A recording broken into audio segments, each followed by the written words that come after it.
So let's bring in Andrew Clennell. Andrew, good afternoon to you.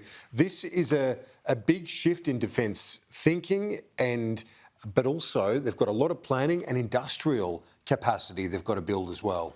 They've got a lot to do, Kieran. That's really what the document tells us. An expansion in the acquisition of missiles, including anti-ship missiles, and cutting the number of tanks and perhaps frigates that the Australian government is acquiring is the most concrete result of the Defence Strategic Review the government is selling this afternoon as the biggest change in defence policy since World War II. Basically, we're going to get missiles that can shoot 300 kilometres as opposed to 40 kilometres. To implement all this, the government is committing to more defence spending over the next decade. But in terms of the budget in a couple of weeks, over the next 4 years, we are looking at a revenue-neutral spend. $19 billion to be spent on this in the forward estimates, including $9 billion for the AUKUS nuclear subs. But to pay for that, programs are being cut in defence. The reprioritisation, the government calls it, is worth $7.8 billion of that $19 billion. The Defence Strategic Review also calls for a significant beefing up of Australian barracks and resources to our north and speaks to projecting forward, read missiles. But interestingly, it also says that climate change is a big national security threat and our armed forces should not be tied up in terms of every natural disaster that occurs. Remember these scenes from Lismore. Only in extreme circumstances, the review says, that sort of intervention should occur. Well, this sounds like wishful thinking to me, because who's going to pick up the slack? Not the states, I'd wager. Let's take you through it all then. This Defence Strategic Review from former Chief of the Defence Force Angus Houston, former Defence Minister Stephen Smith.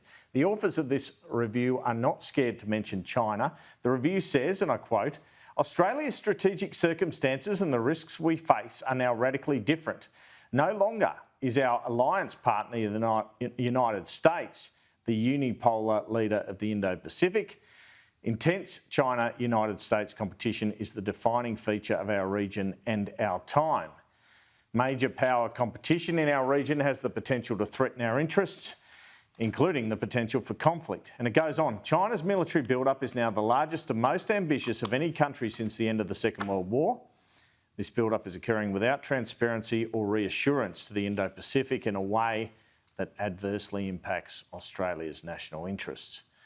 The document says that Army littoral manoeuvre vessels should be accelerated and expanded. Long-range fires and land-based maritime strikes should be accelerated and expanded. That's missiles. Land combat vehicle system, infantry fighting vehicle acquisition should be reduced to 129 vehicles. That's from 450. That's the tanks they were supposed to get. Protected mobile fires or a second regiment of Army self-propelled howitzers artillery should be immediately cancelled, and long-range anti-ship missiles should be integrated onto the F-35 and the F/A-18F platforms.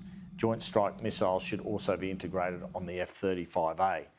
So there's no mention at this point of Australia axing the acquisition of frigates in favour of the AUKUS submarines, but the report does call for another review, and that's into frigates, so make up your own mind. The report recommends an, quote, "independent analysis of Navy's surface combatant fleet capability should be conducted in the Q3 of 2023, so a short, sharp review to look at the size, structure and the cost and of the frigates compared to the nuclear-powered submarines. The analysis must assess the capability requirements to meet our current strategic circumstances, cost, schedule, risks and continuous shipbuilding potential of each options." So pretty obvious where that's going. I asked the PM about this today and about the axing of the armoured vehicles from 450 to 129. Prime Minister, can you confirm that out of this surface fleet review we'll end up seeing less frigates acquired by Australia as we move towards submarines? And have you had any communication from a foreign government, including Germany, about downsizing the Land 400 project? We have a review so that you have it, so that you do the analysis and then you make an announcement on the basis of it. So we won't preempt that review. We've been very upfront about where decisions have been made about the howitzers and about the Land 400 program, and we will have that review.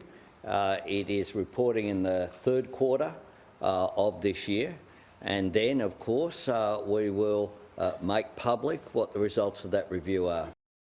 On Land 400, I've consulted and briefed the governments of the two countries involved, the Republic of Korea and Germany, and spoken to leaders from the two companies who were the shortlisted tenders. The process from now on is that Defence will touch base with them and will come back with revised pricing for 129 infantry fighting vehicles, and then government will make a decision going forward.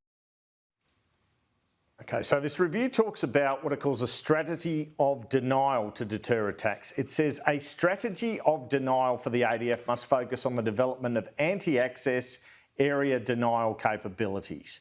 Anti-access capabilities are usually long range and designed to detect an adversary and prevent an advancing adversary from entering an operational area. Sounds like subs and missiles, doesn't it?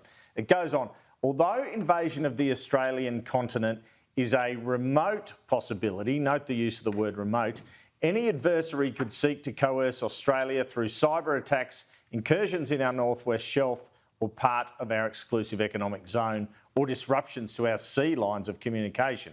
It says by developing a resilient and capable ADF that can hold forces at risk in our northern maritime approaches, Australia could deter attacks on Australian forces or territory.